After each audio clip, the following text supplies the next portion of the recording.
I can't do it. Okay. We'll do it live. Okay. No. We'll do it live. It. Do it live. I'll write it and we'll do it live. Thing sucks. That's the perfect way to describe the show. You damn right it does. Thank you, Bill. Welcome in. It's the Daily Puck Drop every day, 10 a.m.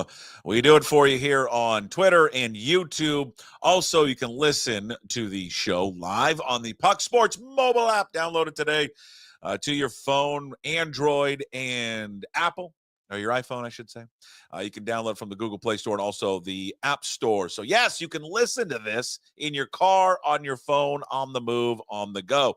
Of course, you can watch and listen to everything later, too, up on YouTube. The show goes up there. Just search Puck Sports. Hey, when you're there, why don't you hit that like button? Why don't you hit a subscribe button? Leave a comment or two. Good, bad, it doesn't matter. I read them all. The good ones I go, well, that's great. The bad ones I say, F you. Also on all the podcast platforms, Apple, Spotify, wherever you find your podcasts, we are up there. We come live every day, 10 a.m. to 11:30.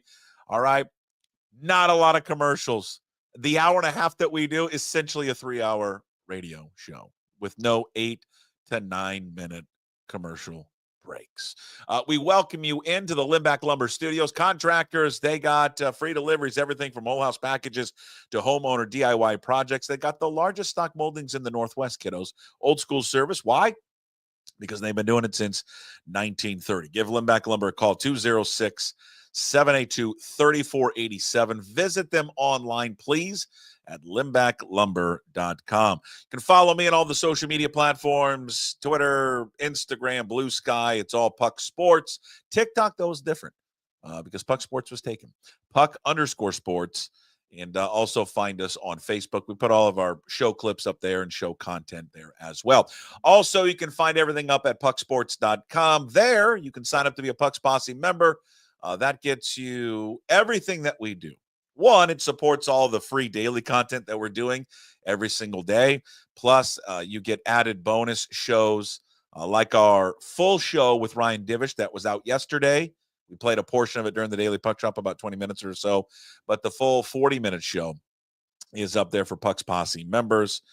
In addition to that, we got our brand new show, The Sports Pit, with Steve Sandmeyer, Matt Stretch Johnson. That comes out on Mondays, available for Pucks Posse members. We do play a portion of that Monday free for you. We've got a new one, a new added bonus for Pucks Posse members that will start next week. I don't want to specifically give you the day that it's going to be, even though we've talked that we have a day that it's going to always air.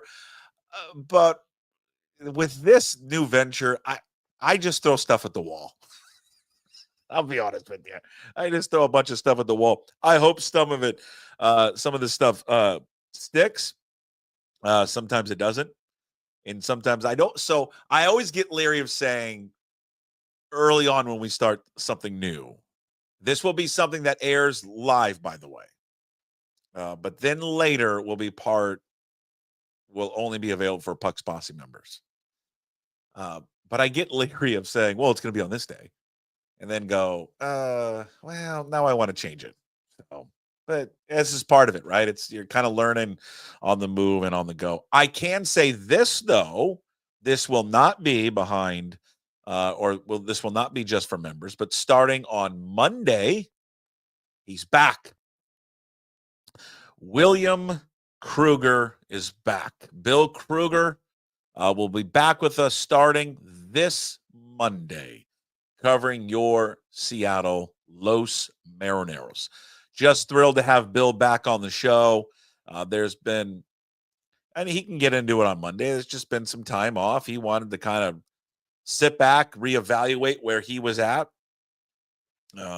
Obviously, with the decision by the television, the decision by Root Sports not to bring him back and not be a part of the broadcast. I think I don't want to necessarily speak for Bill, and I guess that's what I'm doing right now, is that I think he wanted to just take some time off and reevaluate what he wanted to do and what his future was going to be in broadcasting. He has started up his own little podcast venture that he's doing in the early process of it. He's doing these little 2-minute videos that you can find on social media. So you can go find that there, and he'll have more on that on Monday. But he'll be with us on Mondays starting next week to talk Mariners baseball. So I love Bill. He's a great baseball mind. Maybe even more unleashed starting on Mondays. But so we got 2 new additions coming here to the Daily Puck Drop in Puck Sports. One Bill Kruger, and then one that will debut tomorrow. But I'll say it won't be necessarily on Fridays. God, that's a terrible tease. Jim Moore's off, by the way, tomorrow on a Friday. We will talk to Chris Egan, though, coming up tomorrow on the show. And plus, another Friday visit with the Scout. All right. Do we have you covered? So, again, this is all to say this is my long-winded pitch to support. Get on in, be a Pucks Posse member. It's just $5 a month. And again, you get a discount if you sign up for a year. Look at all this stuff you're getting. No one else is giving you all this. Nobody. You're not getting this anywhere. We're doing you a favor here right now. You could go listen to someone yell and scream for the next 3 hours if you like, but not here. All right, coming up on the show today, we'll talk to my good friend Mike Garafolo coming up in a few minutes. We will continue because I just like talking to Mike, and the NFL there's just really no off season, and Mike's always got information about the NFL and everything that's going on in the off season. So we will continue to have Mike on throughout the off season. It's kind of our lone NFL guest as we transition more and more just to strictly baseball. So we'll talk to Mike here in a few minutes. I don't think he's playing golf today. I was hoping he was going to be playing golf today, but it doesn't sound like he is. I like when he does the show from the golf course. And then later, it is our baseball visit with Brad Adam from Root Sports, which is brought to you by John Howie Steak and Whiskey by John Howie. Now, because it's an off day, and most weeks, Brad and I, we chat in the morning. So he can get it out of the way because he wants to enjoy his off day. So we recorded earlier this morning before he had to go off and do, parent things. Be a dad. Reintroduce himself to his family after being on the road. It's a fun conversation. He gives you some great background into Sacramento and just the hellhole that stadium is. Good for fans, bad for players. And so Brad will detail that coming up a little bit later in the show. They rally again. We'll get to that important homestand. They rally one more time. Their 9th straight series win. It's interesting about the series with the Mariners. Again, don't try to understand what's going on right now. Just sit back, have fun, enjoy the ride. And because I can be glass half empty sometimes, if the other shoe drops, then the other shoe drops. Then we can be mad and angry when that happens. But 9 straight series win. Easily a series in which they could have been swept, and they could have swept the A's. I mean, every game was back and forth. And their ability to come back from a 5-0 deficit, in which if you would have told me last year or 2 years ago, once they got down by 5 runs, there's just no way. There's no way they're going to come back and win the game. Just not a chance. But they did that. And everyone can pick out their favorite moment of probably yesterday's game. This is when the game turned. I don't know. Everyone's going to have a different opinion. I just felt there was something to me about the double in the 5th inning from Ben Williamson that I just feel kind of woke them all up because they weren't doing anything offensively. Their best pitcher at this point in the season has given up 5 runs, and you're like, my God, what happened to Brian Wu? I will, though, say this about Brian Wu. We'll more on him in just a second. He gets, that first inning where he gives up 3 runs. To give up 2 runs over the next 5 innings, I thought Brian Wu actually battled yesterday. I thought Brian Wu proved a lot to a lot of people, maybe his coaches and his teammates yesterday, of how hard he worked after that first inning. I mean, that's a career-high pitches for him, 100 pitches. He has been up around, mid-90s and upper 90s this year. He has battled. He didn't have his best stuff. They were able to get to him, but he survived. I don't think he survives a year ago after doing that in the first inning. I just don't think he does, or even a year and a half ago. Brad and I talk about that, and then we also address, a conversation that Cal Raleigh had with him, a couple of years ago, just about dedicating himself more to his profession off the field. And I think that carried over to yesterday's game. But back to Ben Williamson. It was a hard hit ball, something that he hadn't done previously, right? His previous game, right? His exit velocity is like 65 miles an hour. Hard hit ball that they end up getting a run there, which scored Dylan Moore. And I just thought that finally woke that offense up. And then they went from there. 6th inning, they get a great at-bat from Cal Raleigh. 7-pitch walk. It starts things. They bring in the Spence guy, does the A's, immediately walks a Rosarina. Then Tellez hits the 3-run home run. And then it popped right from there. And then they just got going. And then it was, it's all sunny there for your Los Marineros. I thought Bizardo did a nice job there in the 7th inning. Getting an inning and a third of relief. I think Dylan Moore's catch after they had taken the lead was just fantastic by Dylan Moore there at second base to get Andujar there, because if that ball by Miguel gets through, all of a sudden things change. You potentially give the lead right back up. Spire comes in, is able to get the next couple outs. So there was just a great play all around for the Mariners. They continue to do it. They win in different ways every single week, or every single day, which is just amazing. All right, we'll get back to the Mariners here in a quick second. Again, we've got Brad Adam, Root Sports, coming up later in the program. Let's not waste this time. It's his off season. He's got things to do. He joins us from New Jersey. Like stare at a window? What's this guy? I mean, how long does it take to get dressed and come to the window? Who are you yelling at? The future leader of the church here? Or the present leader of the church? Oh, we're watching the Pope. I mean, do you have any Pope jokes? Because social media, the white smoke is up, breaking news. It's Nick Saban. I mean, do we have any of those jokes? Because I don't get that. I don't know. It's just social media. It's everyone. I mean, I did laugh at the white smoke. The NFL put up the Cardinals pick is in graphic. That's funny. Right, that's funny. All right, I saw that. The pick is in, because you're waiting for the pick to be announced. That's basically where we are. So I thought that was funny. Can we? Has there ever been an American? There's never been an American Pope, right? No, there's never. They not allow that? Can we sneak an American in there? I don't think we have a strong contender on this one. Do we not have? What is the betting favorite? Do we know? I don't know. There's I don't know. There's a bunch of Italians. I think I saw that were. Oh, here we go. It's a bunch of Italians. There you go. It was a bunch of Italians. We'll give it to an Italian. Now the guy comes out. Who is it? He says, "Habemos papum," right? We got a pope. Okay. And then he's from where?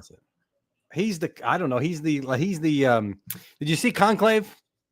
No, don't ruin it for me, because everybody tells me that I need to watch it. So I'm going to watch it. My wife's all over me about watching this. No, but basically the character that Liam, and not Liam Neeson, what's his name? Hold on. Ray Fiennes. No, Joe. No. Ray Fiennes. Yes, Joe Fiennes. No, it's not Joe. What is it? Ray Fiennes? I don't know. It's not. Look, you got me all. Anyway, I got rattled. He's like the head of the. He's like the cardinal that's running everything. I believe that's basically who it is. Okay. So anyway, Habemos papum here. So this is all. I told my wife I'm staring at a window. She's like, "What are you doing with your day?" I'm like, "Well, I got to go and pocket a little bit." I mean, you Catholics love this. This is a big day for you. What are you? I mean, I think I'm Catholic, but I'm just. I'm Catholic. I just heard a guy. Not a very religious guy. Well, they were talking about the significance of the naming of the Pope, and the one guy goes, "Well, nobody can change the teachings of Jesus Christ." And I'm like, I don't know, man. Like, if this Pope comes out and goes, "Hey, you know what? Gay people can get married. Women can be priests." You have you got to listen to them, don't you? I understand. You're not changing the teachings of Jesus, but it's pretty big if this guy makes some significant changes here. So. I want the Pope to come out and be like, "Listen, we're regulations on NIL and college football. We're going to have a cap. We're going to Washington State, Oregon State, they're back in a Power 5." And then I also want the Pope to come out and say, "Listen up, NFL and Goodell, your stupid kickoff rule is dumb. It's not what the rest of the world wants. It's not what Jesus Christ wants. Go back to the normal kickoff with people taking their heads off, because that's what God wants." That's what I want him to say. Jesus wants more head injuries. Is that what you're saying? Is that what Jesus wants more head injuries, and I also want the Pope to come out. We're going to go to hell for this. I also want the Pope to come out and say this. Listen, here's what we're going to get rid of in baseball, Manfred. in all of baseball. This is what we're going to get rid of because I hate it. We're getting rid of drop thirds. That's over. No more drop thirds. You struck the guy out. I don't care if the catcher dropped the ball. Yeah. He's out. He's out. And then here's what else we're going to get rid of. There's no more ghost runners on second base. No, you're crazy. That's out. We're getting rid of that. I love that. We're going to play. Now we're playing 16-inning games. We don't care if the game goes 4.5 hours. Love that rule. Love that rule. I just want to dial back the analytics, like a mandatory reduction in analytics. Last night I watched the who were the Red Sox playing last night? Red Sox were playing the Rangers. A base open, tie game. Bregman's hotter than hotter than the stove that lit the thing for the Pope. Right. He's that hot. Open base, walk him. Nope. And of course he's sitting on off-speed stuff because he knows he's only going to get junk. Base hit, 2-run single, they win the game. He gets to first base and he flashes the 4 to the dugout. Should have walked me. 100% should have walked him. But there was some kind of American Cardinal. We got one. No, really. American Cardinal announced as new Pope. We got an American. But how did they say? How do they know it's an American? Who knows? I thought we've never had an American. See, this is now that we've got an American, we're going to get some of the sports changes we want. Drop thirds out, ghost runners are out, and I guarantee that Pope's on the phone right now to Goodell. Did not expect that. Hey, he's right on the phone to Goodell. Get the kickoffs back in. Wow. And you know what else the Pope's going to do? You know what this American Pope's going to do? Robert Prevost. Prevost. Yeah. First American Pope in history. You know what this guy's going to do? He's going to ban the tush push. Born in Chicago, Illinois. Just named Pope. Wow. I agree here with Antonio in our chat. Jesus wants more CTE.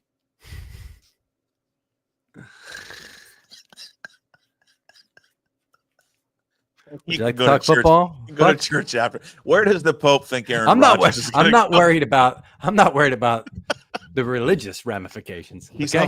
I could do this all day long. He's going to call up Goodell. Hey, let's get this Rodgers thing situated. Okay, I'm getting a little tired over here. Where's Aaron Rodgers going to go? What would you if the Pope calls you, the new American Pope calls you and says, "Hey, Garofalo, you're one of us." Okay, where's he going? Where's Aaron Rodgers going to land? Is he going to play football? Can we just end it? I don't know. I mean, we talked about this on the air last night because the Steelers are now stockpiling draft picks for next year. They're going to get a ton of comp picks. They've got 3, if you count an expected third-round comp pick, they're going to have 3 third-round picks. Now, it doesn't really – you can look at that and go, oh, they got 3 3s, 2 4s, 2 5s, 2 6s, and a 7. Like, okay, that's great, but no team is trading out of 1, 2, or 3 for all that, right? You're going to need Now, you could be like, oh, you're 1 this year, you're 1 next year, you're 2 the year, you're 1 and you're 2 next year, whatever. And then you start throwing that other stuff in there, and it's like, okay, well, we just traded those guys away, and we can use all those picks to get players because we're going to need to. I saw a thing with Eric DeCosta, the Ravens GM, talking about at-bats. It's all about at-bats in the draft. Yeah. You don't necessarily trade up. You got to get more players you pick, the better you are at drafting. So that seems like what they're gearing up for, because it's like, well, next year, if we trade our 1, we trade our 2, we've got 3 3s. So at least and especially because the draft is in Pittsburgh. So I think that's sort of what's happening there, with the Steelers is they're angling toward, and I go back to the Browns making their trade. They've got two 1s next year. That's fine, but they may wind up being like 10 and 17, right? Like it doesn't guarantee you that all of a sudden you're going to get the pick of the litter with these quarterbacks. I mean, the Giants tried to trade up this year to the Titans at number 1, and Titans weren't moving, right? And this wasn't even a draft with a surefire number 1 overall lock quarterback type guy. So are you buying that? And I'm kind of buying this more that he may just kind of wait this out. Maybe you brought this up last week. He waits this out, waits for an injury, and then jumps in. I've thought that for quite some time. Because people don't know. I mean, people close to him don't know. Right? Like it's not like, oh, there's no point in waiting, right? There's no like, Well, I made this decision in the middle of April, but here we are in the middle of May, and I still haven't. I mean, Matthew Stafford decided to go back to the Rams in March. We're in May, and it was just finalized. You can finalize it later. Like, hey, we're going to do it. You know, we'll get to the paperwork, and we'll get to me flying back in and finalizing things, right? You know what made me laugh? I just saw one of these headlines. It was maybe this morning or yesterday, and it was talking about Taylor. Taylor is in camp to help and support Fields. And I'm thinking, Taylor. So I click on the story. Tyrod Taylor. Yeah. I could not believe Tyrod Taylor is still in the league. Yeah, Like signed a Tyrod 2-year deal with Taylor, the Jets, yeah. he is going to play for every team in this league. It might be like he's got 20 years in the league. It's just, I mean, you could do worse than Tyrod Taylor as a bridge guy, as a number 2, as a 100%. He's won games in this league. Now he gets hurt a lot. That seems to be the knock on him, and it's a lot of times like the punctured lung thing with the shot with the Chargers was like that's out of your control. But he'll be okay. He'll be a good guy for Justin Fields, and Tyrod Taylor's fun. He comes in, he's got good fashion. I like how he dresses on Sundays. Good pro. I agree here with Jared here. I don't know if you guys are doing the insiders today or tomorrow, but can we get a breakdown on the new Pope 40 time, measurables, vert, shuttle drill, cone, all of it? He went to Villanova, is that right? Look at this guy. This guy's he's American through and through. I don't know. I'm getting texts from my family in Philly. He's a Big East guy. Oh yeah. Oh, hey, cool. maybe the new Pope can get the Big East back together, like the original Big East. Well, I think this puts to bed the. Did you see that prophecy about the popes? There's only so many popes left, and we were down to, I think, depending on how you interpreted it, this was supposed to be the last pope before the end of the world. And the prediction was Peter Romanus. So everybody was worried because all these guys that were up for it, their given birth names were Peter. There was like 3 Peters, and one guy might even pick Saint Pope Peter or whatever. And they were Italian too. So it was like Romanus, Italian, and so you got a Robert from Chicago. So I think we're officially safe. The world is not ending. Good. So, look forward to all the sports to come. But yeah, no, it's quite the day for the Catholics. What else we want to talk about here? What do you think? You like deep dish or New York style? I mean, I like both. I think he likes Italian style now. He's going to be eating plenty of it. Oh yeah, that's right. Yeah, he can't. That's going to be one thing. If I was one of these like Vatican reporters. It is kind of crazy though that like all of a sudden, deep dish. Really, you ruined our thing, and you guys made it a deep dish. What's wrong with you? But it is kind of crazy. You go into this meeting, and at the end of the meeting, they go, "You live here now." Well, what about my stuff? We'll send somebody. We'll send you stuff. Don't worry about it. You're here. Have you been there? To Rome? Yes, I've been to Rome. I've been to the Vatican. Yeah, beautiful. We went there last summer or 2 summers ago. Yeah, it was beautiful. I love Rome. Rome's great. So do I. Like people are always like, that's going to be like your least favorite visit in Italy. I'm like, really? It was. People said that. Yeah, I was like, that was my favorite. Rome is unbelievable because you just turn corners and it's like, well, there's another basilica or unbelievable. They're doing it right over there. I'll tell you, those Italians, they live right. They do everything right. What do you mean? There's everything the way their lifestyle. Just they don't work too hard. It's they eat right, they drink right, just perfect. They just the balance of life and work and all of it, just stupendous. We could the smoking, love it. We could learn. Well, the smoking is unbelievable because it's like they smoke more than us and they don't have the problems. It's like that's what I don't understand. Well, I think it's the food. I honestly think it's the food. There's no additives the way that there's additives here. So I love it. They go think of their coffee in the morning, their little espresso, and they just stand up, pop that. They also, and not so much in Italy, but more in Spain where I just went to, they eat the bigger meal earlier in the day. I think that's a big thing too. I kind of like that. Let me have my big meal middle of the day and something light at night. Walk around. It's great. Enjoys. Yeah, it's wonderful. Yeah. What else? The Pickens trade. Was this been talked about that they were actively trying to move him? I missed. Yeah, it was around the draft. He was a guy that we were keeping an eye on to potentially be traded. I mean, once they traded for DK Metcalf, you got the sense that his time there was done, and they weren't going to coexist. Yeah, I mean, yeah, especially because Pickens is. I mean, you saw it. I'll try to be. He's a handful. Is he a handful? He's a handful. Yes, he's a handful. I mean, you saw it on Hard Knocks last year. If you watched Hard Knocks, Mike Tomlin, there's a early in the game a pick six or a fumble six or something, and he was involved in. I think it went off of his arms or something like that. And Tomlin's, stay with me. That's not going to determine the game.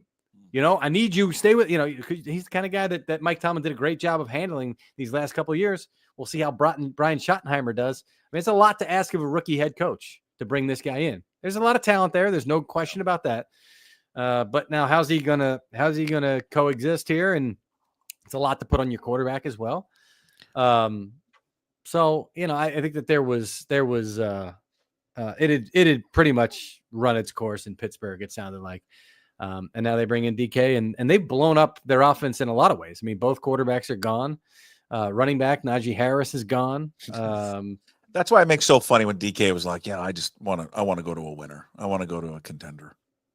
Yeah, but that's like, look at Jalen Ramsey, right? Look at Jalen Ramsey. How many times does he need a fresh start, right? He gets to LA. I can't wait to get there. And gone. Now, that's like, might go back to LA. But I mean, sometimes guys just like, oh, somewhere new. This is great. They love me here. And then in 2 years, it's like, oh, same crap, different uniform. It's not from the, I don't mean same crap like the player. Sure. I'm just saying, it's like, it's the same everywhere. It's so easy. It's like a new girlfriend, right? Oh, it's great. She's showing me love. Check back in 2 months. The Dallas Goedert deal gets done with the Eagles, Howie Roseman. I mean, where do you rank him up? I mean, I would assume you would say he's the best GM in football right now, but where does he rank up in the last, I don't know, decade or so of GMs? I mean, within the last decade, they've been trying to run him out on a rail in Philly, right? That's the best part about it. Like they don't like him there. Well, I mean, they do. In between Super Bowls, by the way, Yeah. as if they hadn't won the Super Bowl in 2017. It was 2021, I want to say, and he was getting tattooed. Is that the year he went after the fans in the stands? No, Sirianni did that last year. Didn't Roseman have it? Didn't Roseman have an incident too? Oh, yeah. There was a. I'm trying to remember that one. I think that was kind of innocent, wasn't it? Okay, maybe you're right. Yeah, maybe it was more the fan egging him on. Now I remember what you're talking about. Yeah, that was a. He's just he's really good. Like I watched a clip that they put out maybe this week or last week where they were going through the draft and talking about, hey, we're getting in the middle rounds here. We're drafting starters. I'm not looking for backups. I want to find starters. And they did this bounce around every position group, and he's firing off questions. It was really cool. And I'm not saying that's I'm sure that's not unique, and everybody in every team does that. But I just thought the way he commanded the room, the way he was getting feedback from all these different position coaches and scouts and analysts and all that was just, I don't know. It was really cool insight. But that's how they why you just hit on something, and that is why it drives me nuts every single year when all the owners want the best talent guy. Give me the best personnel guy you can find. That's not the job. A general manager manages the operation, literally in the title, manager. And Howie Roseman, not a traditional football guy, okay, does it better than anybody because he leans on these people. And he knows how to build a good staff around him. And he knows how to. Now, listen, a lot of times that your job is to break the tie, and it's based on, well, I watched the film too, and okay, coaches feel this way, and he's made mistakes. This is when he was getting killed a couple of years ago. It was the Jalen Reagor pick, and it's because the coaching staff wanted Reagor, and the scouts not so much, and he leaned toward the coaching staff. He broke the tie, screwed up. It happens, right? But if you listen to your people and you know how to manage your building, you make the right call more often than not. And it was at a time where, the Carson Wentz situation, obviously it wasn't a bad. I mean, Carson Wentz was an MVP candidate early in his career, and then injuries and just his own head started to spiral downward. And I also think that how he came back better. Remember when he was pushed to the sideline when Chip Kelly got the power in Philly? And Jeffrey Lurie said, well, I'm keeping – good job by Jeffrey Lurie, too. I'm keeping Howie in the building because if this doesn't work out, I'm going back to him. And he did. And he really used that time in exile to talk to people in other sports. Who was the Spurs general manager from years ago? I'm blanking when they won all their championships. What was it? Not Buford? No, what was his name? Wasn't it Popovich too? Didn't he have both titles? I don't know. No, there was a Spurs general manager. Somebody in the chat help us out. And RC, was it RC? RC Buford. Oh, is that what you said? Yeah. Sorry, RC Buford. Yeah. And he leaned on him, and he leaned on guys in other sports, and he came back better equipped. Look, John Schneider does a great job of this stuff, right? I put John up there when it comes to general manager, since we're talking. Hold on. It's the Pope. You got me? Yeah, I got you. Yeah, but now I lost you. Hold on. Audio. All right, you got me? Yep. All right. I can hear you. Oh, John does a nice job. But listen, John's a traditional football guy, a traditional personnel guy. Doesn't mean you can't be, but once you get into that job, and I've had GMs say this before, it's like, I thought, I was going to go into the, and spend all day watching tape. I don't start watching tape till 11 a.m. I'm in at 6 because I've got a stack of 10 things on my desk that I need to handle before we get to that point. So that's what happened. What'd you make of they've been criticized, and I think rightfully so for it. What'd you think of the Ravens? The Ravens, they've been criticized for what? Statement on Justin Tucker. Why were they criticized? Well, just because many people felt it was tone deaf of praising a guy that has so many accusations against him from women, massage therapists, and such. Okay. Do you think they could have? Here's the thing. I think they could have handled the statement better. I think you can wish him well, but it felt like they went really overboard on him. What they needed to do in the statement, listen, I don't know how I would have handled it. I may have, I don't know. They did it. The first 3 words were football decision, right? Like something when making a football decision, a lot of times it's tough. The reason for that is and I don't think, the evidence is pretty damning, and the number of accusers, is pretty damning. Theoretically, if this all comes back and it's all bogus, he can then turn around and say, you cut me because of accusations. And not only does that hurt you with the current situation, but also all your players in the future. Right. And it's a liability and all that stuff. So that's why the statement was all towards the football stuff. And if you're going to do that, you're going to say, hey, this guy did a great job for our organization. Mm-hmm. And listen, you also don't know yet. The investigation is pending.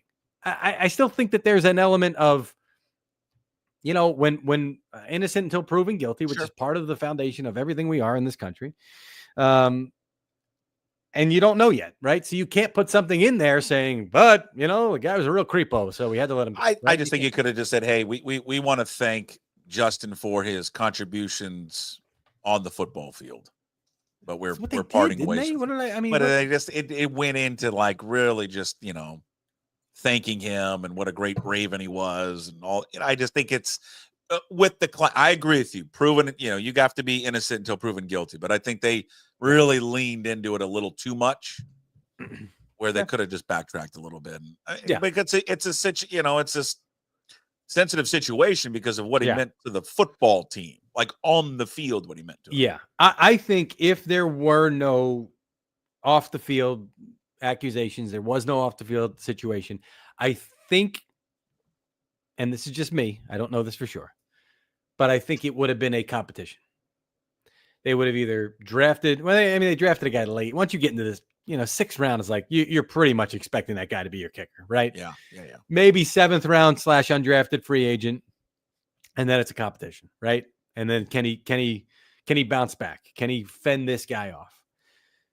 Once this all really started to snowball, and again, I know they called it a football decision, but it's not entirely a football decision, in my opinion. Mm-hmm. I really believe that this was it, right? It's like, because it was and if he was at the height of his performance too, I also think that there's an element of, let's hang in there and see what this investigation bears out, while also, again, undrafted free agent or something like that, just in case something happens here and he's unavailable for us. Okay, we do have A very good tweet on the Pope from Colin Whitchurch, who I think works at the Action Network. Chicago got a Pope before it has a quarterback to throw for 4,000 yards in a season. That's not bad. That's not bad. I tip my cap. That's a good Pretty one. good. That's a pretty. I want him to address the masses in like a Bears unit, like a Ditka jersey. He's in the full blown. He's sniffling. He's getting emotional. This Yeah, is you got to do it. All right, a couple more things for you. Leo the 14th. That's his name. By I the way. kind of like that though. By the way, Leo the 14th. That just sounds like. When was Leo the 13th? How long between Leos?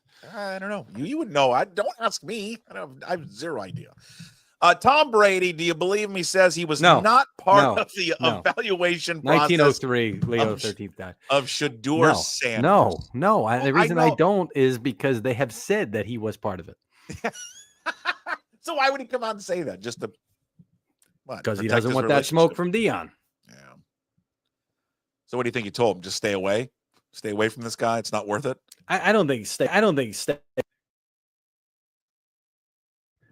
it was stay away. I think it was,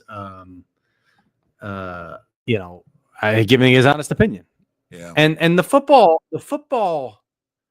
feedback, the football evaluations were, there are holes in this game. I mean, go to his pro day, the day we had on NFL Network. Daniel Jeremiah, it's a loose ball. You may want to put this guy in a place where there's a dome. So. Which is funny because you didn't hear that so much during the season last year. No, not at all. All right, Brock Purdy deal. Are we closer? They folks down in San Francisco. Are they closer to that deal coming to fruition? We're getting there. Okay, we're getting there. And we're still thinking 60. No, close to 60. I said it was in the 50s. That was my evaluation of it. So I think and I think people have come to realize that's. I think the initial, because I mentioned it one time. I remember the blowback. My friend's a 49er fan. He never watches any of my stuff, and I get a text. What do you tell Brock Purdy he's not worth 50 something? I was like, buddy, he is. Look at the numbers. He's absolutely. In fact, he can make the case into the 60s. So taking a $50-something million deal, you should be thankful that that's the number because it's going to allow you a little bit more flexibility. So it's just interesting to me how it's now become accepted. Everybody understands where it's going to be. Here's hoping SNL brings back the Chicago Bears skit. I know it's hard to do because we don't have Farley anymore. Maybe they can do it, and somehow they weave in the Pope into that. It would make better sense if we had Farley, but maybe they can pull it off. The Bears with the Pope. Leo. Well, George Wendt was a big. George Wendt is up there now, right? George Wendt still with us. Who was the other guy that was in it? And I can picture his face. I just can't recall his name. He wasn't one of the main actors there, right? No, I don't even think. Something tells me I don't even think he was a cast member. I just think he came on to do that. Oh, it was Robert Smigel. No kidding. Really? That's who it was? Was it? Yeah. Okay. I had no idea that was Smigel. So Smigel was a writer on the show. Okay. I mean, I can't do Farley. It's maybe they could just put like a cutout of Farley. Mike Myers was one of them. He's yeah. Myers was in a couple of them. Yeah, bring it back. The Pope sits down with the Bears guys. Did they do them? I didn't watch the SNL 50. Did you watch that? Did they do? I watched. Were they on there at all? It was not good. It was terrible. How do you not do that? I don't know. It was. Wendt must be struggling. Last time I saw him, he did not look good. It was a bad show. What, the 50th? Yeah. Really? Yeah, it was not good. Skits weren't good. They didn't do good one. Too much Pete Davidson. Too much Pete Davidson. It's just way too much Pete Davidson. We didn't need that much of him. All right, we'll cut you loose. Get back to watching the Pope there. Congratulations. Yeah, I got to check in on our guy here, Mr. Chicago here. All right. See you, Mike. Thank you. All right, buddy. There he is, Mike Garafolo, NFL Network. Brought to you, didn't even get into it. Brought to you by Hartley and Hartley Insurance. It is your trusted family-owned insurance experts in the Puget Sound area since 1978. Honesty, fairness, integrity. Contact Jamie Hartley, 253-565-8700. Also brought to you by Zogs on Fox Island. If you've never been to Zogs, go check it out. Hang out with friends, cold beer, watch the game. They've got a beautiful outdoor setting right there on the water. It's a gorgeous spot there, Zogs on Fox Island. Their hours and all their specials and all their information available on their Facebook page and Instagram. So there he is, Mike Garafolo, talking about all things NFL, George Pickens deal, the Dallas Goedert deal. We got into Justin Tucker. Forgot to ask him about Jalen Milroe because he had a great interview on the Insiders. The Aaron Rodgers watch continues, and then Brock Purdy getting closer to a deal that will pay him almost $60 million a year, which is just insane to think about. All right, we got a brand new Pope, but you know what tops that? You know what tops a brand new Pope is we got Brad Adam. Okay, you can follow him on social media at Real Brad Adam. He joins us weekly to talk Mariners baseball. We catch up with them early in the morning. We tape it, and we provide you the one and only Pope-approved Brad Adam on Mariners baseball. Ladies and gentlemen, it's the Brad Adams Show from Root Sports. It's all brought to you by our fabulous sponsors, John Howie Steak, and, of course, whiskey by John Howie. John Howie Steak, a classic steakhouse with the best selection of hand-cut steaks from USDA Prime to Japanese A5 Wagyu. Also, fresh local seafood, poultry, foraged mushrooms, and farm fresh vegetables.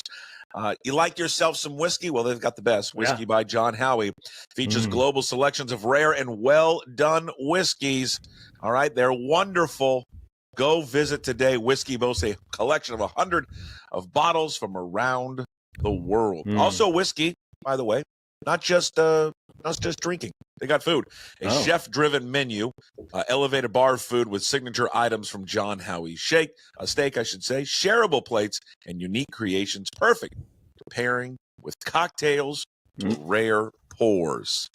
Sounds good on the off day, Puck. It sounds like a plan, doesn't it? Sounds like a great plan. Well, it does. Give me your thoughts on West Sacramento, huh? What do we Sutter Health think? Field. Okay, I'll start by saying, let's start with the fan perspective. Fantastic. Have you been to spring training? Yes. Then you've been to Sacramento. Okay, so it's just like spring training. It's the berm out there. It's the, 8,000 seats maybe. I mean, it is. I thought it was bigger than that. Well, that's true. I think it maybe seats 14 if you include the berm and stuff. So maybe it's 12 or so, and then the berm and stuff. So if you've been to Peoria or Scottsdale, Glendale, Goodyear, you've been to Sacramento. So if you're a fan, I think it's really good. Now you're paying major league prices. It's not minus like the spring scenery, prices. though. You're not getting the same scenery in West Sacramento as, let's say, a Scottsdale game. Right. But the upgrades they've made make it a really good spring training stadium. It's you're really close if you're a fan. There's no upper deck. It's just 100 level, and I mean, from that standpoint, I think it's nice. From everything else, it is not Major League Baseball, Puck. It is. I mean, it's hard to describe because they had to knock down a barbecue place to make the A's clubhouse beyond left field. Come on. Yeah. So they made that, and that's supposed to be nice. Now, not that it was nice in the Coliseum, but it's supposed to be nice for them. The Mariners share theirs with the River Cats, but they've made it bigger. So like their part, the River Cats can't use, but they share some stuff. It's very small, very cramped, way less than spring training. But what gets me is the way you have to enter the field through either center field or you walk the warning track and come in, through the dugouts and stuff on the field and stuff. So literally when the A's were taking batting practice, because the home team always goes first, I'm walking across the field, dodging baseballs, trying to get to the Mariners clubhouse, which is beyond the center field wall. They're doing their drills and they're throwing, and even the major leaguers, overthrow sometimes, Puck. So it's always head on a swivel. So I'm walking out. We go back to the dugout. Dan Wilson does his interview in the dugout, and we're walking from center field. We're taking on the warning track all the way through right field while they're taking batting practice. So Dan's got his glove and he's in front of me, and I'm like, Dan, obviously make the play. So a couple go here, there. One goes over, I head for the home run. I mean, it's like, it's unbelievable. And then after the game, so I'm on the field getting ready to do a post-game interview with Tavares yesterday. And I'm just watching the A's. They get their, it's like Little League. They get their bats, they get their gloves, and they just start walking across the field. There's no clubhouse access to them except through the field. And Mariners doing the same thing. So they're just all walking by me, walking through out to center field to go to their clubhouse. You say it's like Little League, though. Are parents yelling at the players to pick up the dugout? No Right. wrappers. Yeah. We're no. leaving this a clean dugout. And meet us They in left should. field. Team meeting. Exactly. Team meeting in left field. Let's Team go. meeting. It was Let's get It's three just- claps. Let's get three claps Yeah, for let's Jacob go. Wilson. Great series. yeah, what's the other team? The A's. Okay, 1, 2, 3. A's. A's. Okay, so It was we're all very, again, going into it, I was very surprised that Major League Baseball is allowing this. And now seeing it, very surprised Major League Baseball is allowing this. Now, worst. the Yankees are in town starting tomorrow, and everybody was like gearing up, going, oh gosh, this is going to be terrible. The Yankees are going to, I think they have their own truck. They're going to have their own people. The booths are really small, Puck. The press box seats like 4. So like the other media and our PR people were in like, I think it was a suite, I guess, it seats like 6, but the upper deck, you can't see, it's cut off half the field. It's just, I mean, I can't wait for the Yankees to and go in you and guys complain. don't. And the Oh. Seattle media is traveling what? I mean, What do we have? 1, 2. you got one from counting you got me, one from the Times. You got Kramer you got- from MLB.com. You're like 3. Shannon and myself. Okay. Right. Okay. Yankees. I mean, So the Yankees have got I don't know what's the Jeez. number 10. at least, right? When you said they're going to bring their own truck, you mean bring their own truck for like their TV truck. I'm sorry. TV truck. TV truck. Yeah. Okay. I so thought they they were do their bringing own like thing. some like tour bus. Like that's what they're going to use as their. Well, because they're the Yankees, right? They've got their own TV truck, so everybody's got to unplug and take out everything that's been set up because Yankees are all going to be different. So that it's just a pain, and they got their own security that they don't want to deal with. The stadium security. They've got their own guys that come in, and it's So just this is going to be a real. Oh, God, it could be a real I can't shit wait. storm with the Yankees huge. I because can't they're wait. gonna complain they're about gonna it. bitch, and They're they're gonna yeah. write stories about it. Right. Okay. Yeah. Oh, 100%. So watch this weekend. Okay. And what else was surprising? It wasn't like the launching pad that we had thought. Going and hearing it or seeing some early series, like was it the Cubs there that There was Man, a the lot Cubs- of balls a being lot hit of home there. runs? Nothing. Julio had the one. Telesma, those were just, Yeah. home run, but those were legit It home was runs. There windy, wasn't any though. cheapies.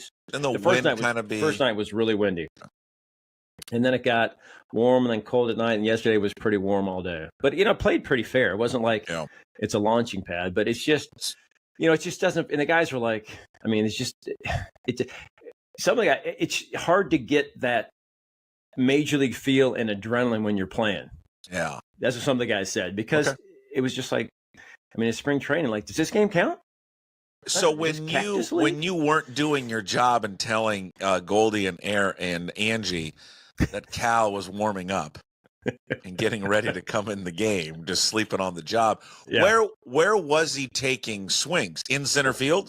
Great question. So between innings, there was a group of like 5 of the guys who knew they were going to come in, like Rowdy, Master Boning, and Cal.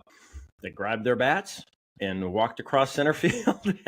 Like out in through the center fifth inning field. or something? Yeah, in between. Yeah. So they're out there with Julio. Julio's warming up. They're just walking by him with their bats out to the cages out in center field. And same thing. When they came back, between innings and they walked back there.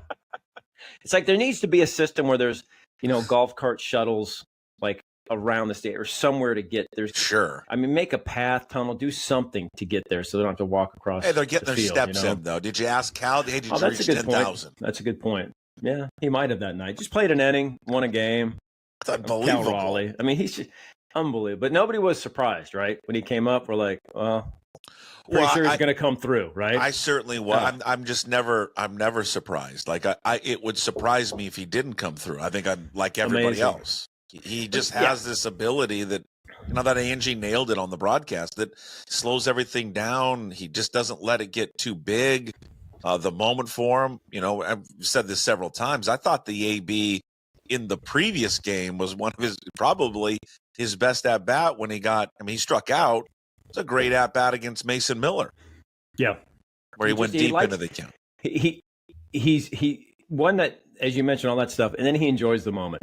Some guys not Some really guys shy don't. from it, but some guys just don't, it's like, but he really like embraces it and just Sure. loves it. I mean, pinch hitting in the ninth, bases loaded. I mean, that's stones, man. I think he embraces it. He has a track record. Yep. Of delivering. I think he feels comfortable in it. It's, you compare him a lot. I think we do the comparison with Julio. I'm not getting this debate. He's not clutch or not, but I don't know. I think he enjoys it. Mm-hmm. I think he almost enjoys it too much. I think he puts so much pressure on himself to deliver in that moment because of who he is, the stature in the organization, the money, all of it. That I think that overwhelms him a little bit. Where for Cal, he just doesn't let that. He doesn't let that get to him. I agree, and I think Julio is still learning that. I think he's been better lately, but yeah, you're right. You just can't expand. You can't get too excited. You can't get too amped. You just got to keep same approach and enjoy the moment. But like Cal's able to do, slow it down. And I think Julio, like I said, I think his at bats have been better. And he'll get there for sure. I mean, he's a little bit younger than Cal. But just the at-bats in general. I mean, up and down. It's just, talking with the A's announcers, they're like, who's this Leo Rivas? I'm like, oh, he's just, he and Judge, just, 1 and 2 and on base. And this Master Boney gets a couple of doubles off lefties.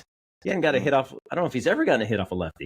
He never hits against lefties, And then Rowdy Tellez grew up 15 minutes from there, so that was a great moment for him. He had a huge cheering section every game. It's just Dylan Moore off the IL. How about, Leody Taveras, who, when you get cut by, if not the second worst offense in all of baseball, that tells you something. And to come in and be able to get a hit and score the winning run was pretty impressive in his first game. It's just the way it is right now, the way they're feeling, the way they're playing. It's just a lot of fun. You just want to just keep riding it, right? Sure. It's fun. It's fun what they're doing. Yeah, they find different ways to win. It was interesting about the series, which I think this is going to be a great. And by the way, we've got the same mug. Oh yeah, it's the same mug, except yours says. That's all. You are a good dad. And then in the inside it says that's all. That's right? all. Yeah. Yeah. See, mine is a little different, kids. Yeah. Mine says you probably can't read that. This is great for those listening. Mine says, if I was a Mormon fundamentalist, I would want you as my sister wife. And then in the inside, that's all. So, that's all. Hey, but same mug. There you go. God, possible new sponsor. Let's reach out. Mormons or what? The show brought to you by Church of Latter-day. We have to clean it up a lot, Puck. Oh, you would have to change a lot of the show. The entire show. The entire show would have to be cleaned up. I lost where I was going to go here next. I don't know. What were we talking about? The team and how they're playing, and just you're enjoying it as you should. It's just winning in different ways. They're homering, they're scoring. I mean, how about the offense? Averaging almost 6 a game? Like, wow. Just different ways. Oh, I know what I was going to say. This was going to be a series, and I think it's going to be a fun, series for the rest of the summer against these guys, because I do think it's going to. It feels like it's going to come down to the A's. They're better. Yeah, I don't think they have enough pitching, but their lineup is much better. Whoever they could surprise you and add something at the deadline, and if they do add something at the deadline, then all of a sudden I think they become a factor. But this was a series where the Mariners could have swept it or been swept. Yeah. Yeah, it hit 2 huge comebacks. I mean, down 5-0 yesterday, and your best pitcher on the mound, you're like, oh man, this does not look good. And I was really, he gives up the runs early. Then I thought he showed a lot yesterday. Mm-hmm. Because I don't know if Brian Wu of a year and a half ago ends up. He doesn't get through 6 innings. No. He's out by the 3rd because he's exhausted too many pitches. He tended to get a little frustrated back in the day. Remember when Cal sat him down at Fenway and gave him the talk? Like, you need to start taking better care of yourself off the field, and we need you. I don't think he survives that a year and a half ago. I don't. I think he's knocked out. I think his confidence is shot a little bit. He's upset because where he's pitching, somewhere close to his hometown, and I don't think he gets out of it. He ends up going 6 innings, gives up 2 runs in the next 5 innings, and threw 100 pitches. Never thrown 100 pitches before in his career high. Mm-hmm. That was a really the box score doesn't look good. That was a solid outing after that first there from him. I agree, and it kind of kept the A's kind of right there and allowed the offense to start chipping away at them, which was huge, and also allowed them to set up the pen because they had a couple guys down in the bullpen, but Bizardo able to go and then Spire and then get it to Munoz. And I tell you, I don't like the rule where that 10th inning that he pitched, which was one of the best innings I've seen him pitch. When he loads the bases on Saturday night and strikes out the 1, 2, and 3 hitters. Mm-hmm. I mean, that was awesome. He gets a blown save for that because the damn ghost runner or the guy at second, whatever you want to call it, automatic runner, scores. So that counts as a blown save. Yeah. And I'm like, come on. That should not count as a blown. Obviously, it's an unearned run, but it should not count as a blown. It's stupid. So now he's 13 out of 14. Oh, I saves. agree with you on that. I Come on. didn't think about that. Yeah, you're right. It's stupid. And 0 earned runs. And it's not just the way he does it. Like, Mason Miller is awesome closer, right? We saw him. But he won that inning. There was 2 on. I think he walked 1. Maybe there's a single. He got 2 on, right? And he didn't look great. He got out of the inning, but guys were making contact. He looked great. Munoz comes in, and it's like, guys can't even put the ball in play. And if they do, it's just a weak run. It's just nothing. There's never been, I don't know if he's given up an extra base hit this year. Definitely not a home run. It's just dominating, outing after outing. And they're being really smart with him, I think, this year. A difference that I've noticed, and he's noticed too in his health and how he feels, is they're using him for just a 1-inning save. There's no 4-out saves. There's no 5-out saves. They're keeping him for the 9th or 10th, wherever it may be. Yeah. And that's made a big difference. Very old school approach to just using him in the 9th. Right. Yes. So instead of going, 4-5, because you go out there, you sit down, you get back up, ramp it back up again. That wasn't always easy for him to do. And I think that he is just an all-out max pitcher, as we see. Every pitch is max out. So the 1 inning has just been perfect for him. And that was just a sick slider. That he got on Jack Wilson. I always call him Jack Wilson, Jacob Wilson. Yeah, I had a nice chat with him. He's a good guy. They're out in Arizona now. Jack's coaching in some Appalachian League, a Woodback College League. So he's out coaching, doing well. His kid can play, man. Dude, the kid is just a beast. Kid can play, right? I mean, talk about an old school guy, right? Looks all nervous and fidgety, and then just single, man. Yeah. Ground balls, line drives everywhere. Always finding a hole. But that was only his, 7th strikeout on the year? Yeah. How about that? And looking, too. And that guy swings at everything because he doesn't walk. He only walks 6 times. So that's just amazing. Yeah. Amazing. That was and every out, I believe, in that inning was on a slider. I believe he struck out. Who did he was first? Struck out Brown on a slider, got Langoliers on a slider, and then struck out Wilson on a slider. Yeah, how about your Langoliers? Your pinch hitting in the 9th against. And you gonna see that? I'm like, dude, right on right with that. What am I doing up? So they all. I think Teles talked about it yesterday. You're in there. You're cramped in that little small clubhouse. And they're all saying the same things. And winning brings this, right? Oh, we're all playing for each other. We love each other. We all get along really well. That is that. Happened before the winning where they liked this when they were 1-6, or this is a product of winning, right? More than anything. I mean, were they like this in spring training, and then when they get off to the slow start? Yeah, it was a good group in spring, sure. And then when they were 3-7, like you said, there wasn't any problems in the clubhouse at all. It was just, they just weren't playing well. They knew that. Off to a slow start. And then they come back, and now they've won, 9 straight series after getting swept. So they've always had the belief, but obviously you're right. When you get, when guys start going down with Robles and Rayleigh and Moore just came back, he's down, Bliss is down, Logan, when guys go down and the replacements come up and contribute and you don't miss a beat and you keep winning, that just breeds an enormous amount of confidence in them and in the teammates and everybody around them. And everybody's picked up their game. I mean, everybody is like, it's like the best version of themselves, right? And now, obviously, over a long season, you're going to have ups and downs and slumps. Everybody's going to slump. You just hope this offense doesn't slump at the same time, right? Because everybody's kind of hitting well right now at the same time. I mean, their offense is like, it's so 180, right? So different from the last couple of years that we've seen. Last year, person that would have predicted this before the season. No, There's no no chance. one would have thought even where in they the were at. organization. No chance. No one. And this offense, I mean, it's carrying the team. Absolutely. No one had that on their bingo card. Absolutely. No, but like not just a 5-run deficit, but last year there were some games when say against, it doesn't matter, Texas, and Seager hits a home run. Damn, 2-0. That's it, man. Shoulder slump. We can't score 2 runs. Now it's like 5-0, no big deal. Down 2 in the 8th on Saturday night, no big deal. Here we go. Walk, hit, boom, hit batter, hit, pinch hitter, hit. It's just Rowdy Tellez home run yesterday. It's like it's just, you're right. It's just a much different feel and a much better belief and confidence in the offense. And the thought is, if they can somehow keep it going at least close to this, and Kirby's close. Logan Gilbert is feeling better. I mean, he's a ways away, obviously. Brash is getting up to speed. I mean, how much better is this rotation going to get?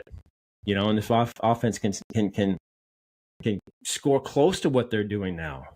It's like they're, who's better in the American League, right? Do you think there's a chance that Kirby, he's got 1 rehab start, he's going to make 2 more? Or 1 more? I would not be surprised if it's only more. 1 more. He went 42 pitches, so his next outing, which should be this weekend. Say you get 60, right? So the next threshold would be probably around 75 to 80. Well, they might just say, well, let's just have him do it in the majors as opposed to the minors. It's a guy who, it's not somebody you're worried about or don't know about. I mean, Kirby's Kirby. I mean, I don't think he'd have a problem in getting major league hitters out. Sure. You know what I mean? So yeah, of course. I would not be surprised if it's 1 more. Is there a chance that when he does come back that the move is Miller? Boy, I never thought about that. Instead of like Logan Evans, just because he doesn't seem right. I know, but he says he feels okay, and everybody seems to be okay. But it just doesn't seem there's right. no panic over there. There's no concern with his arm at all. Mm-mm. No. Are you suggesting something? Just I don't know. Sitting start. my butt on the couch and just watching with my own eyes to see a guy's fastball that's not fast anymore. Yeah, it was back his last start. He's complained about some not soreness, but just kind of a not bouncing back type of feel in the shoulder. But nothing his last start there in Sacramento. So hopefully he's somewhat turned a corner. But they're going to keep trying to give him days if they can. They'll push those guys as much as they can. I would be surprised at that. Well, I was talking. Divish has brought this up a couple times. And, how's he doing? He hasn't sold much furniture yet. Okay, but he's doing okay. He's still our MLB insider / Valley Furniture salesman. Okay. The Havre North Stars are going well. They have a tournament this week. They're taking on the Miles City Mavericks. They haven't fired him, or there's been no incidents with umps or anything? Not yet. Okay. Not yet, but he's got his best players out this weekend. What happened? They're all drinking. Okay. No, they're track and field. They're double dipping sports. So he doesn't have a lot of his best players. So he said the last practice to get the reserves, the backups up to speed was a little challenging. Gotcha. Imagine him just yelling at you. Yeah. This little fire hydrant just spitting in he's your like face. Loose spit. I was wondering if he's going to be a spitter when he yells. I think he's probably a spitter and He's got to take it, right? You can't wipe it off till he's going. He's probably very sarcastic and condescending. Yeah. With the kids. Yeah. Which is good. Just attacks their self-esteem and just like, yes. Yeah. That's why you don't have a girlfriend, Jimmy. Can't hit anything. He'd always mentioned it. You remember the old pitcher, the old name Gil Mesh? Remember Gil Mesh's soggy arm? My guy, man. Soggy arm. Always had that soggy arm at some point. How about that guy though? He walked away. Good pitcher, and he walked away from $11 million in last year. He said, "I'm just going to retire. You guys don't have to pay me." I mean, that was What was that? He that was retired awesome. fairly young, did he not? Yeah. He had a year left, and like $11 million, the Royals owed him, and he's just like, "No, that's not fair." What is Gil Mesh up to? You know what? He came to a game. 46 earlier this. Is he 40? No kidding. He came to him earlier this year. To a Mariners game. hanging out. Yeah, he popped by out in the pen to say hi, and it was one of those things where you look at him, you're like, "Oh my God, In dude, Seattle. Joe Mesh?" Yeah, and he, he just was saying, I think he was maybe they all end up coaching their kids, travel ball and stuff. So I think he was doing that, but he had some interesting times. He was 31 when he Interesting stepped times. away. Yeah, just like, I'm good. Soggy arm, the shoulder. Yeah, Soggy arm. yeah. He always went through that soggy arm period. Maybe that's what Miller's doing. His little soggy arm. Maybe. Yeah, I hope it's just that, right? Yeah, I mean, just for the sake of the rotation where they're Yeah. at right now, but Yeah. he just hasn't looked good at all, and really in any game. And it's just from the first pitch, excuse me, from the first pitch for start, it's always been this complaining of the arm, and I don't know. Yeah. I don't know if it leads to something else. Like maybe it's not a concern now, but whatever. Maybe maybe there's an underlying thing there. I mean, they would know if there's something there, but Right. maybe he's not being forthcoming. Don't know. No None of knowledge. these guys on that. they don't like to say anything. They don't want to come out. No, exactly. Yeah. Yeah. And the team doesn't. I mean, obviously, yeah. You don't say anything, but I haven't heard anything Okay. on that. So hope for the Wink best. if there's something wrong. Just wink and tell me something wrong. And then they got a great homestand coming up. Oh, We got the AL East, invasion baby. of the Blue Jays, And where then your everyone gets up in Yankees. arms about the tickets. But will they this year? Canadians, are they mad Well, I at the don't know. tariffs? Will they come down? This is I going to don't be know. this is going to be an interesting Right? look at like our relations between U.S. and Canada.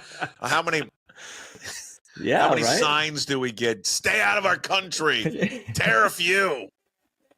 Yeah, do they order less Labatt kegs this year? Yeah, I don't know. Yeah, right. Sure. It's going to be interesting. Then the Should Yankees. be some are the dynamic Yankees. pricing over there is what I would do. Yeah. I would really raise it up on the Canadians. I would really raise it up as tariff. much as we possibly can on the Canadians. That beer usually is $8, $17.50 for the Blue Jays this weekend. Everything. Sorry, Mariner fans. Everything. I know they should really just raise it on Yeah. the. You have Blue to Jays show do. your ID, and if you're Yeah. from Canada, they bump it. They just double it. Sorry, so that says it's $6.50 up there. It's part of the value. No. You're Canadian tariffs. Tariffs. That's Not our fault. It's the government. $19.25 right now Yeah, for you. for a hot dog. Yes. Yeah. Is Sorry it about great? that. Like, what's on the hot dog? Tariff. It's a tariff dog. That's what I would do. I would have like tariff dogs. I would have a whole I would have a whole menu, a tariff menu. tariff menu. I'd have Tariff everything. dogs, tariff nachos, Tariff nachos, tariff Tariff dogs, dips, tariff dips, tariff beers. popcorn, everything. Tariff, the tariff menu. Canadians Yeah. only. Canadians only right here. Maybe the churchy guys, you know the guys that yell at you about God outside the gosh, stadium. yeah. Who The microphone. doesn't love those guys? I Nothing listened for a while. Nothing think- preaches unity and like, hey, I want to join. Then some guy in a megaphone yelling at me about how I'm going to hell. going to hell if I Yeah. don't love God. I'm gonna burn for my sins and yours too, Puck. But I give the guy credit for to be that strong, feel that passionate about something to do that. Well, so I always stop and listen for a little bit. He doesn't flinch. Good on you, man. I No, will say this: he does not flinch. people yell at him, do this, that. He just keeps right on Keeps with the going. message. handing out this little leaflet. Here you go. I mean, that's I saw a guy after a game, not him, not the main guy, but the other one. There's another one. yeah, sure. A guy steal his speaker and run off. We shouldn't be laughing, but that's kind of funny. And he's yelling out, Jesus God's is going to watching. send you to hell. But we should have guys out there protesting or tariff line. There should be like a separate tariff line should for the be. Canadians to enter. Tariff line, and then a tariff menu. A tariff menu. God, that's funny. How about a tariff section? Like Julio section, a tariff section. Tariff We put section. them up in And charge them more. upper right field, the very, very top. Those tickets are usually probably like $20, Yeah, 75. Upper right field. Top of the day. that's where you're at. Yeah. They can't Then use the the escalators to go up to the 300 level. They have to walk. And it's Screw not you, us, Canada. guys. It's not us. We love it's not Canadians. us. It's not us. We And love then the Canadians. Yankee show comes into town, and it looks like I looked at it real quickly. It looks Ooh. like they'll get freed on Monday. Yeah, because he went last night. What's that? Mhm. Wednesday? Yeah. Unless Wednesday, they have Thursday. an off day today. I don't know. Well, let's hold on. Let me Because check. I know they're in Sacramento. I think they do. Well, I you're think going to they're- get him no matter what. You'll get him no matter what. It's either Monday. Oh, Tuesday. you're right. You're Yeah, right. you're gonna right. get 'em. Sorry. Yep. They are off tomorrow. Yeah, they got a weekend in Sacramento. Wow, And then they're we'll gonna hear love about that, and then we'll. It's more than 10. I'm thinking back. I mean, I'm just thinking all the Yankee writers and Where are they going to put all of them? bloggers and vloggers. I don't know what they're going to do in Sacramento. That's going to be awesome to hear. I can't wait to hear about that on Monday. But then the Judge show comes into town. I mean, this guy's off to. I mean, Polanco's off to an incredible start. Cal too. But then, wow. This guy. I mean, wow, right? Best hitter in baseball at like that size. That's the thing for me. Like, you understand the power with his size, sure. But, he's still hitting 400. I mean, he's pretty good. Here's He's okay.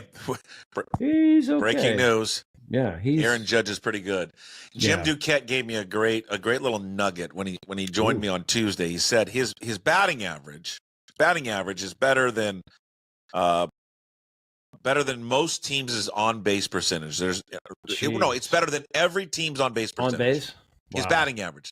There's not Wow. one team that has an on base percentage better than 400? his. Yeah. There are only 8 players right now in baseball with a better on base percentage than his batting average. And the Mariners got a couple. Think about that. That is 8 ridiculous. in baseball? 8 That players. That is ridiculous. His slash line's 400, 491, 740, and over 1,000, 1,200 OPS. How does he ever get pitched? You know what I mean? Like, I don't know. I mean, I wouldn't throw to him.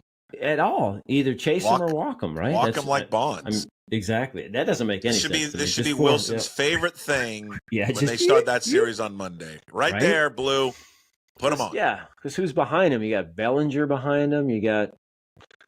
I'd rather take my Goldschmidt chances with behind him. those guys. Yeah. It'll be fun to watch because pitching's always. I don't know. They say pitching always beats hitting, and usually it does. Hitting so hard, but that'll be fun to watch. The Mariners starters go at the Judge and these guys. I mean, they're putting up crazy numbers. Well, but like we all we'll see. predicted, the 2 best offenses in baseball will square you off go. next Monday. Hey, you know what I want? Because they're 1 and 2. At least they were. Judge and Rivas and on base percentage. They're Yeah. both about 500. I want to get those two together for a picture Yeah, because Leo's shorter than me. I mean, he's little. really. Yeah. And then you got Judge. So yeah, Leo's like 5. I don't know, 7-ish. So What- that would be a great picture. Your 2 leaders, AL and on base percentage. And then what they should do Judge is and like, Rivas. and then on the game, like if it was like a national game, there's no national games, right? No. Would be great is like that would be the hype up though. The images of the guys, the big Fox, Rivas and the Mariners. Fox game of the week, Rivas versus Judge. It was like, who? What? Yeah, well, Rivas also and a Judge. battle of the 2 leading candidates for the MVP. Yeah, so far, right? I mean, Judge and Cal's up there, but I mean, Polanco's numbers are up Polanco there versus too, Judge. right? That's not Wow. a topic on MLB Central starting Monday morning. I mean, they're doing Come it on. wrong.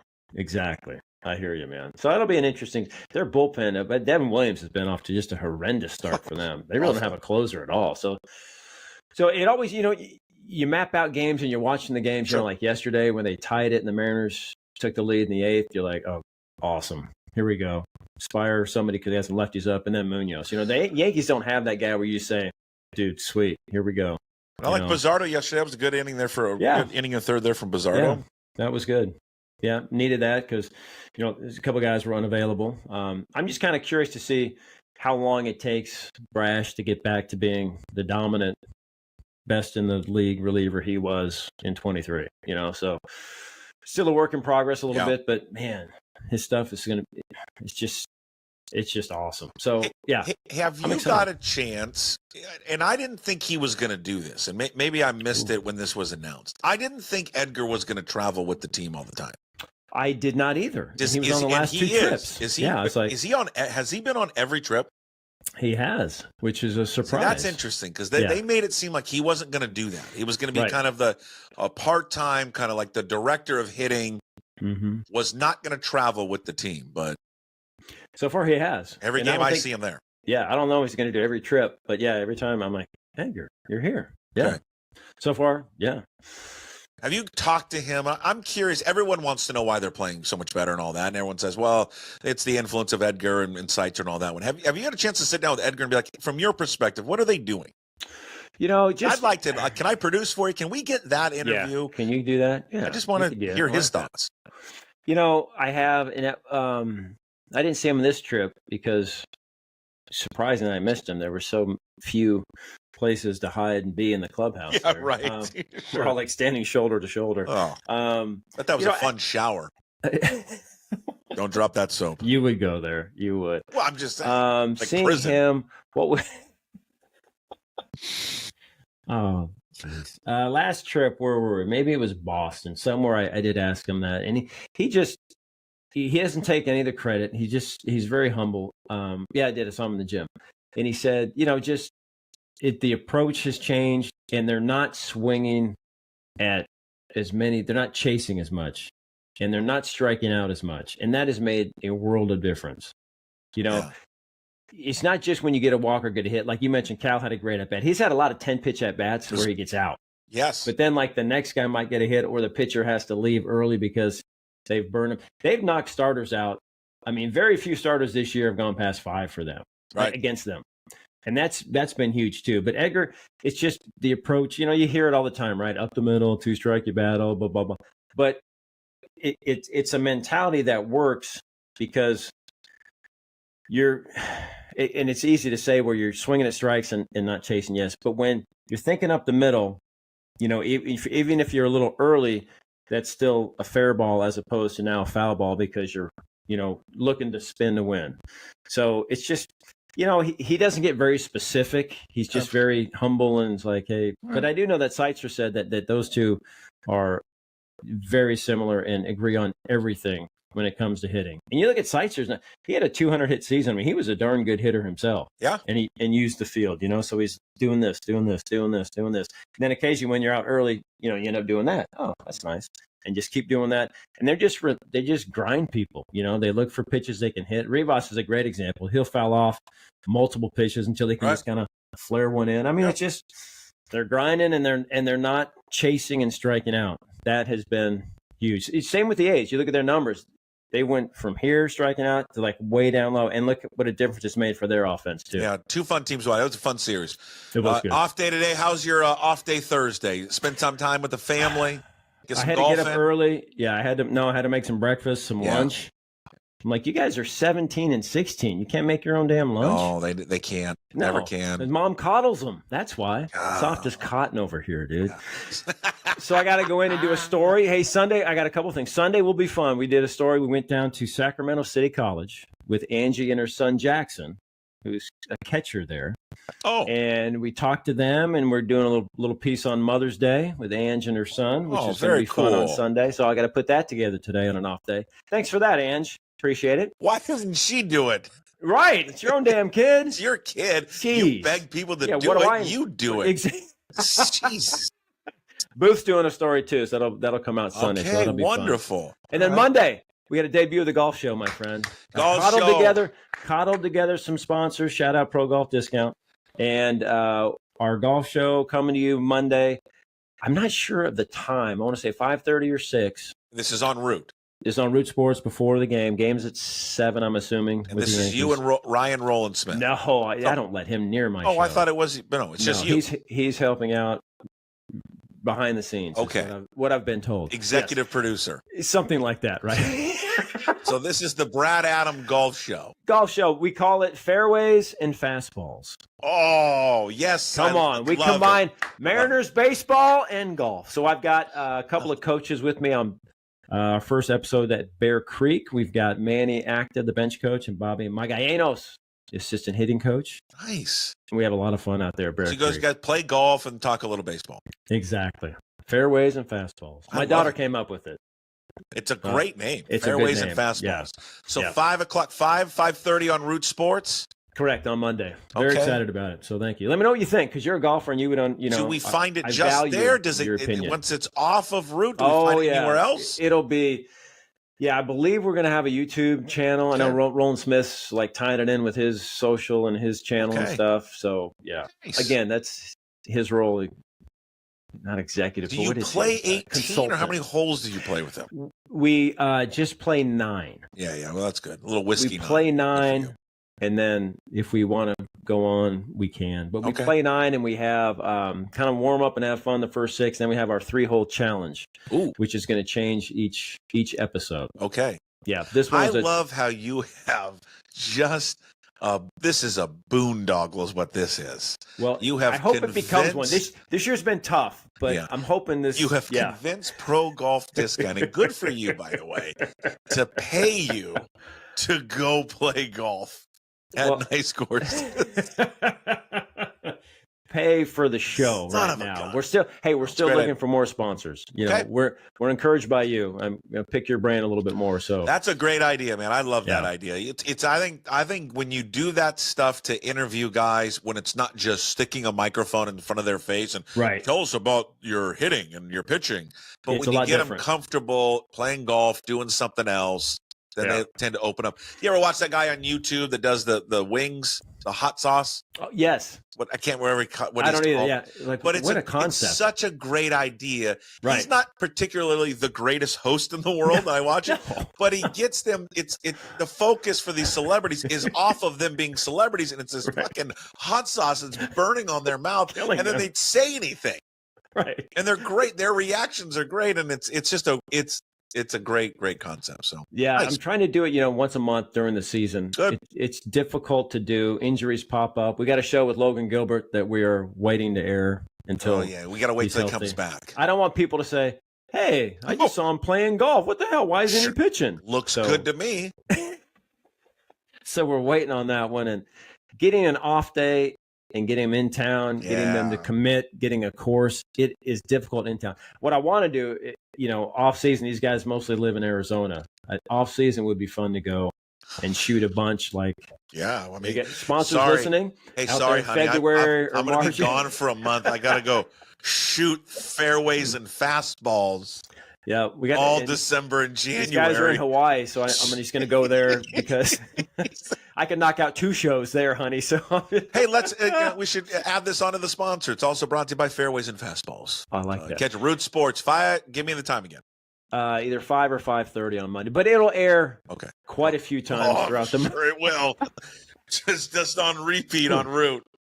But it looks great. We fly a drone over the course. We've got that's GoPros cool. in the carts, and Good for you. the guys make it look really good. So Nice. I'm Nice happy work. about it. Yeah, thank you. All right, Thank I'm you. looking forward Sponsors.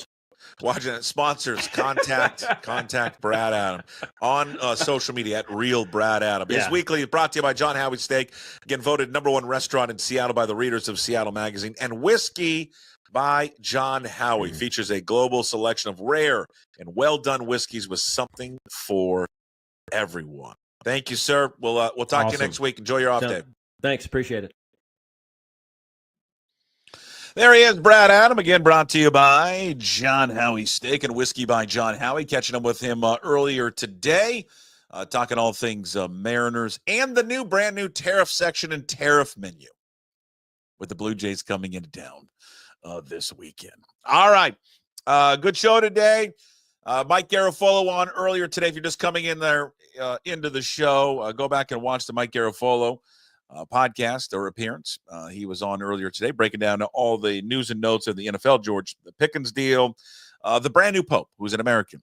Also, the situation with Aaron Rodgers and Brock Purdy getting closer and closer there to a new contract. But again, thanks to Brad Adam from Root Sports, again, brought to you by John Howie Steak and Whiskey by John Howie. All right, as we wrap up the show here, we do it every single day here on the Daily Puck Drop.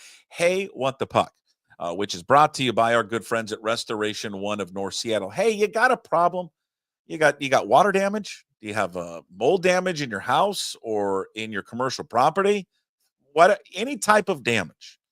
Let the fine folks there at Restoration One take care of you because they'll do it for you top to bottom. They just did it this past year. Take 5 Market in Ballard. Gas explosion.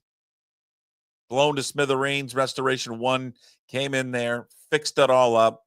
top to bottom, soup to nuts. The place just opened up 2 weeks ago. Looks fantastic. All right. Restoration One is locally owned and operated. Make them your first call when you have any damages, whether it's to your home or to your business. 206-817-8917. Visit them online, restoration1.com. Make sure you select the North Seattle franchise. All right. Hey, what the puck? It is. It's clear when we talk about the Mariners and you watch them on a nightly basis or listen to them, as I did yesterday, walking around the neighborhood, listening to the Mariners, that they are so much better offensively. And, the reason for that is not so much the talent that they added. They didn't add much talent. They didn't add really anything. Is the influence of Edgar Martinez. And I just don't think it can be overstated how much the influence of Edgar Martinez is felt up and down the lineup. Old guys, new guys, guys that have been struggling, guys that weren't struggling, all of it. Not some baseball hitting expert. I don't think any of us are. I don't know what exact changes Edgar Martinez has made. I don't look at their hitters and look at anything of significance from a physical standpoint, how they're swinging the bat differently. Polanco's made some minor changes. We've talked about that before. He's opened up his stance a little bit more, and he's repositioned his feet. He's moved up a little bit more in the box. There's different little things that Polanco has done. I think more than anything that Edgar has freed them up at the plate. He has got rid of all the noise between their ears. And I think that has been the number one difference. It's clear as more and more people that you talk to about their approach that he has done that. He has removed all the noise, the messages that they get up and down. He just goes up there and tells them almost like you're a youth baseball player. Go see the ball and hit the ball. Get your pitch and hit it. Don't be paralyzed by all the numbers in the analytics, which there are so much of, and you can become paralyzed by it. Simple message: see the ball, hit the ball. And it's simplistic in its form, obviously. And these guys throw so much harder and all that now. But at the end of the day, that's what it is. They're working deeper into counts. They make the starters work. At-bats aren't easy anymore. They were so easy last year and years before. They're performing and hitting like Edgar did. No at-bat was comfortable when Edgar Martinez was up there. No pitcher was ever comfortable up there facing him. He never gave in, and he always made life miserable for the opposing pitcher. And what he has learned in his Hall of Fame career, now bestowing that upon his team right now. And you see the results. We've talked about Julio, and you look at, and maybe the power numbers aren't there yet, but good things are going to come for Julio. If you go back and listen to our conversation with Jim Duquette, and he pointed out the two numbers for him. On-base percentage, his walk rate drastically has improved. He's cut down on his strikeouts. Two things that Duquette said. Now, again, his chase rate is still pretty high, but two things that Duquette said, hey, that leads to you working deeper into counts, seeing more pitches, and then the hits will come. And seeing the hits starting to come for him. Cal Raleigh has taken to a next level this year, working deep into counts with the influence of Edgar Martinez. Should not be lost, and I don't think it is lost, on what his influence, and I don't think it can be overstated, his influence on this baseball team right now. That's Hey What the Puck, again, brought to you by Restoration One in North Seattle. Your restoration company lets you avoid the stress of water, fire, mold damage with their property restoration services. Locally owned and operated. Make them your first call when those damages affect your residential or commercial property. 206-817-8917. Visit them online at restoration1.com. Thanks for watching and listening to today's show. Thank you to all our sponsors: Limback Lumber, John Howie Steak, Zogs on Fox Island, Hartley and Hartley Insurance, Georgetown Brewery, and, of course, Restoration One. Today's Daily Puck Drop you can find up on YouTube. When you're there, please subscribe to the channel. Also find the Daily Puck Drop on your favorite podcast platforms and, of course, up at pucksports.com.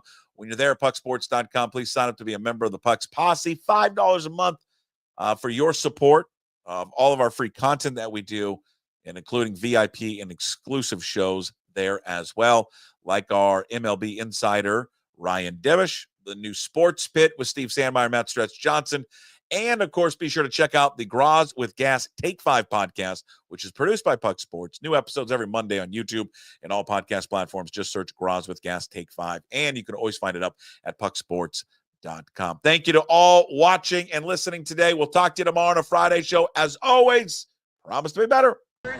No shoes, no ties. Would anybody like to smoke some pot? Yeah. I was born to love you.